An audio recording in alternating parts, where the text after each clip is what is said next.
The ocean breeze carried salt and expensive perfume through Bella Costa restaurant's windows. James Rowan adjusted his tie nervously, watching his wife Marissa laugh at something her mother said. 8 years. Tonight marked their anniversary. "Dad, can I have more bread?" 6-year-old Nora tugged at his sleeve. "Sure, kiddo." James buttered another roll, his heart swelling. She had Marissa's laugh, but felt more like him every day. Marissa looked stunning in her red dress. Her mother, Darla, sat beside her, perfectly composed in designer clothing that cost more than James made in a month. The older woman's smile never reached her eyes when she looked at him. "James worked so hard," Darla was saying to the other guests. "Marine biology, such a unique career choice." The subtle dig landed as intended. James forced a smile. "Someone has to study what's happening to our oceans." "Of course," Darla's tone suggested otherwise, "though I imagine the pay is rather modest." Marissa squeezed his hand under the table. "Mom, please. I'm just saying, dear, a woman has needs, security, stability." James felt his jaw tighten but said nothing. This was their night, their celebration. The waiter approached with champagne. "Ready for the toast, sir?" "Actually," James stood, heart pounding. "Before dessert, I'd like to say something." The table fell quiet. Marissa beamed up at him. 8 years ago, I married my best friend." His voice carried across the restaurant. "I thought I knew everything about love, about trust, about family." Nods and murmurs of approval rippled through their guests. "But sometimes," James pulled out his phone, "sometimes you discover things that change everything." He tapped the screen.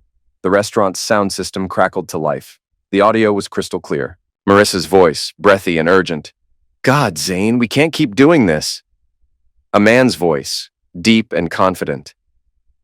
"Your mom said you were getting cold feet." "It's just, James is a good man. He loves Nora like she's not his problem anymore." "Neither are you." Gasps erupted around the table. Marissa's face went white. Her champagne glass slipped from trembling fingers, shattering against her plate. "James, I can explain." "Can you?" He touched the screen again. Video footage filled the restaurant's mounted display. Security camera footage, their bedroom. Timestamp, 3 days ago, 2:47 p.m., while he'd been at the lab. Marissa stumbled backward, knocking over her chair.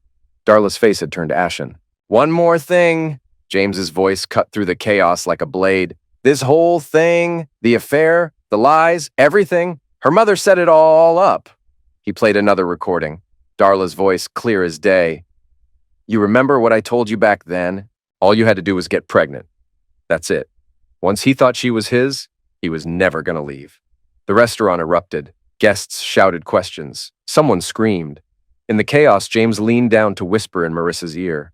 "You're going to lose everything. Both of you." James first noticed something wrong on a Tuesday. Marissa had been distant for weeks, always on her phone, claiming work was overwhelming. New lingerie, unfamiliar perfume. "A late meeting tonight," she said, not looking up. "Don't wait up." "Again? That's 3 times this week." "Business is picking up. You want me to succeed, don't you?" Something in her tone made him pause. Since when did marketing require so many evening meetings? After she left, James found himself staring at her laptop on the kitchen counter. Just checking email, he told himself. Her browser history made his blood run cold. Hotel websites, lingerie stores, searches for how to hide affair from husband. Text messages synced from her phone destroyed his world piece by piece. "Darla, you're not backing out now, right? Zane can't wait to see you tonight." "Marissa, I feel terrible about this. James is suspicious." "Darla, honey, we've been over this. He's holding you back. You deserve better." "Zane, your mom's right. Stop overthinking." James stared at the screen until his eyes burned. Darla wasn't just enabling this. She was orchestrating it. His phone buzzed. Text from his old college roommate, Samir Vega. "Samir, drink tonight? You sound stressed in your last email." James looked around his empty house, at the family photos lining the walls, at Nora's toys scattered across the living room floor. "James, yeah, I need a friend right now." They met at Murphy's Tavern, a dive bar near the university where they'd spent countless nights as students. Samir worked in digital forensics now, helping lawyers and private investigators uncover electronic evidence. "She's cheating," James said without preamble. Samir nearly choked on his beer. "Marissa, are you sure?" James showed him the texts. Samir's expression grew darker with each screenshot. "Oh man, her own mother? Gets worse. This Zane guy? I looked him up. He's some hotshot real estate flipper, drives a Porsche, Lives in a penthouse. Everything you're not. Thanks for the pep talk. Samir leaned forward. I didn't mean it like that. I mean, he's everything shallow people think they want. Flash, money, status. But you've got something real. You're a good father, a decent man. Who's about to lose his family to a guy with a better bank account? Maybe not. Samir's eyes gleamed. You want to fight back? Really fight back? James stared into his beer. What are you suggesting? Documentation? Evidence? If this goes to divorce court, you want every advantage. I'm not a spy, Samir. No, but I am. Professionally speaking, Samir pulled out a business card. My firm handles digital forensics, hidden cameras, GPS tracking, phone monitoring. All legal? As long as it's your house, your car, your family plan? James turned the card over in his hands. This feels wrong. You know what's wrong? A mother pimping out her daughter to destroy a good man's life? You know what's also wrong? Some scumbag moving in on your family while you're working your tail off to provide for them. The bartender refilled their glasses. James stared at his reflection in the amber liquid. What if I'm wrong? What if there's some explanation? Then you apologize and delete everything. But James, Samir's voice dropped. What if you're right? What if this goes deeper than you think? The next morning, James called in sick. For the first time in his career, he lied about having the flu. Instead, he drove to Samir's office downtown. The building looked ordinary, but Samir's floor hummed with high-tech equipment. Monitors lined the walls. This is the starter package. Samir held up devices that looked like smoke detectors. Wireless cameras, motion-activated, upload to cloud storage. How small can you go? Samir grinned. Pinhole cameras. USB chargers that aren't really USB chargers. James felt sick. I can't believe I'm doing this. You're protecting yourself. And Nora. Installation took 2 hours. Kitchen, living room, bedroom, office. Cameras disguised as air fresheners, phone chargers, picture frames. Audio's crystal clear, Samir explained. 4K video. Motion activated, but you can monitor live from your phone. James downloaded the app with trembling fingers. His house looked different through digital eyes. Clinical, exposed. One more thing. Samir pulled out a GPS tracker. Her car? I can't. James! Samir gripped his shoulder. You're not the bad guy here. That evening, James installed the tracker under Marissa's Honda while she bathed Nora. His hands shook badly. The next few days were agony. Every time Marissa left, James watched the red dot move across the city. Hotels, expensive restaurants, places she'd never mentioned. The cameras captured everything. Marissa on the phone. Mom, I can't keep lying to him. He's getting suspicious. Darla's voice. Sweetie, we've come too far to quit now. Zane's falling for you. He's talking about marriage. But what about James? What about Nora? What about them? James will survive. And Nora, well, she'll adjust. James left the room before he put his fist through the wall. The affair was worse. Watching Zane enter his house, walk to his bedroom, the man was everything Darla promised. Tall, confident, expensive clothes. James forced himself to watch the footage, not the intimate parts, but enough to document what was happening. Timestamps, dates, evidence. But it was a conversation 3 weeks into surveillance that shattered his world. Marissa and Darla sat in the kitchen, sharing wine while Nora played upstairs. I still think about that day at the clinic, Darla said casually. When we made the switch, James paused the playback. Switch? Mom, we agreed never to talk about that. Relax, honey. James isn't here. He's never going to find out. The paperwork was perfect. Sometimes I feel guilty. He loves her so much. Of course he does. That was the point. But biologically, Zane's her real father. The phone slipped from James's hands, clattering onto the floor. Nora wasn't his daughter. James called Samir at 2 a.m. They switched the paternity records. His voice sounded hollow even to himself. Nora isn't mine. Samir was quiet for a long moment. You sure about what you heard? I've got it on video. They're talking about a clinic, paperwork, making a switch. Darla said Zane is Nora's real father. Okay, this is bigger than adultery now. This is fraud. Medical fraud. We need to be very careful. They met at 6 a.m. at an all-night diner. Samir brought his laptop and legal documents. I've been digging into Zane Holloway, he said, sliding a folder across the table. Guy's shadier than week-old fish, 3 LLCs, 2 shell companies. He's been flipping properties with suspicious financing. James barely looked at the papers. What about the paternity thing? If they falsified medical records, that's a felony. But we need proof. Real proof, not just conversation. How do we get that? Samir's eyes gleamed. We make them tell us, on camera, with witnesses. The plan was simple. James would invite Darla and Marissa to a financial planning meeting. Something about Nora's college fund. He'd rent a conference room, claim he'd hired a financial advisor. What they wouldn't know, every word would be recorded. You think they'll confess? James asked. People like Darla can't help bragging, especially when they think they've won. James spent the next week playing the perfect husband. He brought Marissa flowers, complimented her clothes, suggested they plan a vacation. She seemed relieved by his apparent obliviousness. Meanwhile, Samir worked his medical contacts. I found the clinic, he reported. Seaside Fertility Center. Dr. Patricia Voss was the attending physician 6 years ago. Retired suddenly, moved to Florida. But here's the interesting part. 3 other paternity cases from that clinic were disputed in court, all around the same time as Nora's birth. James felt a chill. You think this was systematic? I think Dr. Voss had a side business. Rich guys pay to hide affairs. Poor guys get stuck raising kids that aren't theirs. The conference room rental cost $200 James couldn't afford, but Samir transformed it into a recording studio. Pinhole cameras in walls, audio equipment under the table, backup devices hidden in briefcases. Remember, Samir coached him, don't accuse them directly. Let them tell you. Ask open-ended questions. James barely slept. The next afternoon, he sat in the conference room wearing his best suit, sweating despite air conditioning. Marissa arrived first, looking nervous. James, what's this really about? You've been acting strange lately. Just want to make sure our family's taken care of, he said. You know how much I love you both. Darla swept in 10 minutes later, all confidence and designer perfume. This is very responsible of you, James.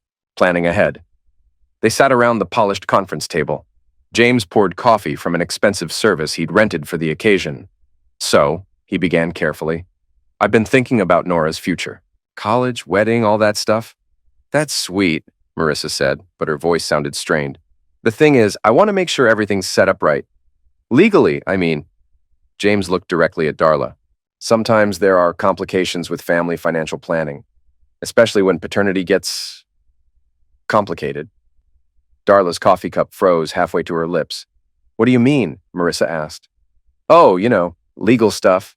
Making sure the right people are listed as parents on official documents. Sometimes mistakes happen.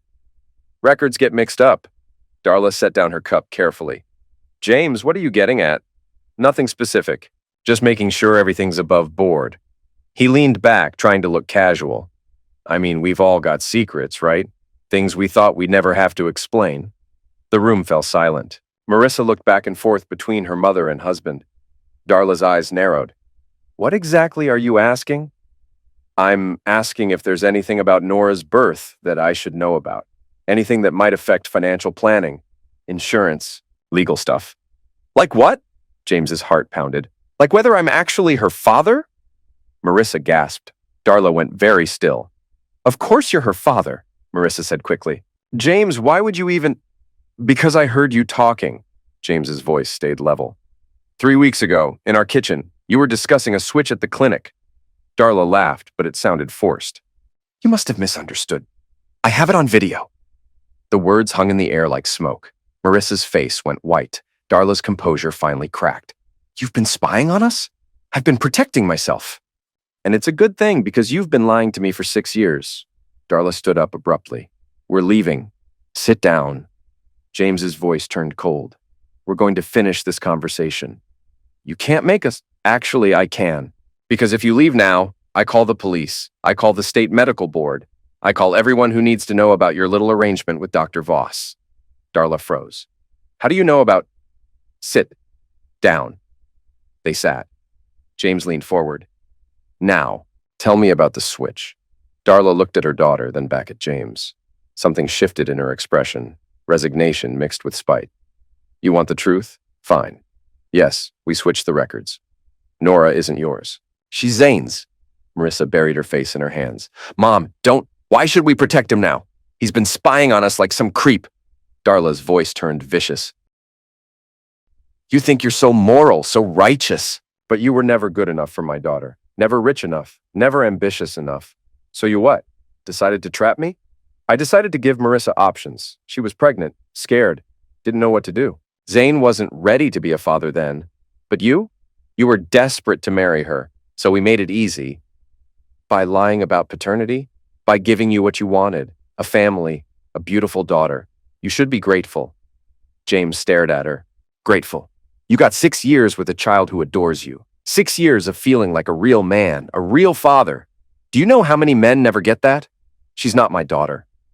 Biologically, no, but you raised her. You love her. What difference does DNA make? The difference is choice. You stole my choice. You made me build my whole life around a lie. Marissa finally looked up, tears streaming down her face. James, I'm sorry. I wanted to tell you so many times, but you didn't. Either of you. He stood up, feeling strangely calm. You let me change diapers, walk the floor all night when she was sick, teach her to ride a bike, plan for her college fund, all while knowing she wasn't mine. She loves you, Marissa whispered. And I love her, which makes this so much worse. Darla's face hardened. So what now? You're going to destroy our family over some technicality? I'm not destroying anything. You already did that. James pulled out his phone. The question is what happens next. James hired Rebecca Martinez, the most aggressive divorce attorney in Boston. She had a reputation for scorched earth tactics and zero tolerance for deception. This is a prosecutor's dream, she said, reviewing the evidence. Fraudulent paternity, medical record tampering, conspiracy to commit fraud. Your wife and her mother are looking at serious criminal charges. What about Nora? Rebecca's expression softened. Legally, you have no parental rights, but given the circumstances, a judge might grant supervised visitation. The child's best interests take precedence. And financially?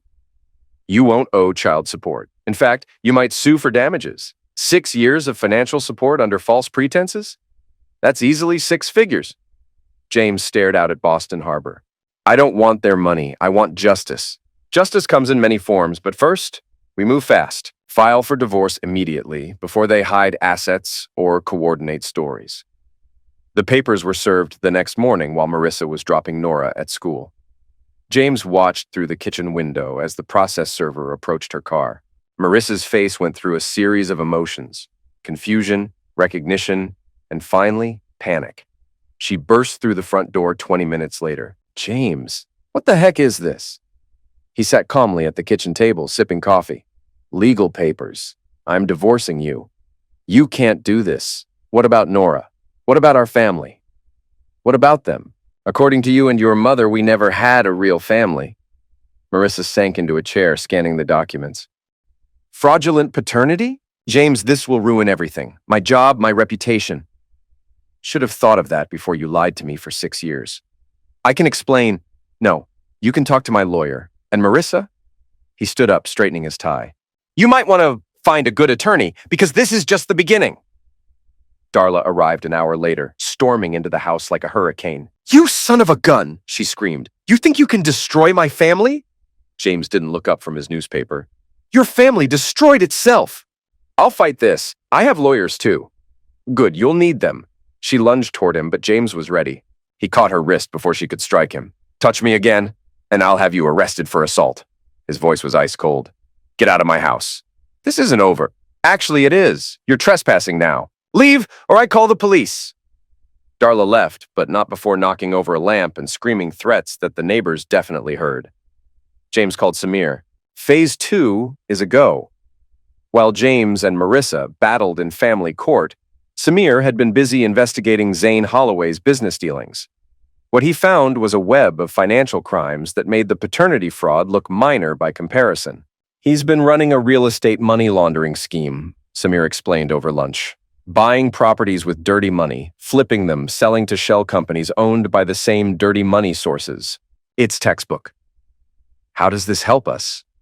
Because guess who's been helping him set up those shell companies? Who's been providing legal advice, signing documents, even investing her own money? James felt a cold smile spread across his face. Darla, Exactly. She's not just guilty of paternity fraud. She's an accessory to financial crimes, federal crimes. The FBI moved fast once Samir provided his evidence. They raided Zane's office on a Tuesday morning, carting out boxes of documents and hard drives. Local news covered the story extensively. Real estate mogul arrested in money laundering scheme. Zane's lawyer tried to cut a deal, but the evidence was overwhelming. Bank records, email communications, property transfers, it all painted a clear picture of systematic fraud. Darla was arrested at her country club. James watched the footage on the evening news, feeling a savage satisfaction as FBI agents led her away in handcuffs. Her carefully maintained composure finally cracked completely. She screamed at reporters, cursed at the agents, demanded to call her lawyer. "Mom, what's happening?" Nora asked from the couch beside him. James muted the television. How do you explain to a 6-year-old that her grandmother is a criminal, that her entire family is built on lies? "Grandma Darla is in trouble with the police," he said carefully. "She did some bad things." "Are you and Mommy getting divorced because of the bad things?" The question hit him like a physical blow. Nora was too smart, too perceptive. She'd already figured out that their family was falling apart. "Adults sometimes make mistakes," he said. "Big mistakes that hurt other people. When that happens, sometimes families have to change." "Are you going to stop being my daddy?" James pulled her onto his lap, fighting back tears. "Never. No matter what happens, no matter what anyone says, you'll always be my little girl. Okay?" She nodded against his chest. "Okay." But James knew it wasn't that simple. Legally, he had no claim to this child. Biologically, she belonged to Zane Holloway, who was facing 20 years in federal prison. Emotionally, she was his daughter in every way that mattered. The custody hearing was scheduled for the following month. The family courthouse felt like a coliseum. James sat beside Rebecca Martinez, watching as Marissa entered with her legal team. She looked smaller somehow, diminished by weeks of media coverage and public shame. Darla wasn't there. She was still in federal custody, denied bail due to flight risk.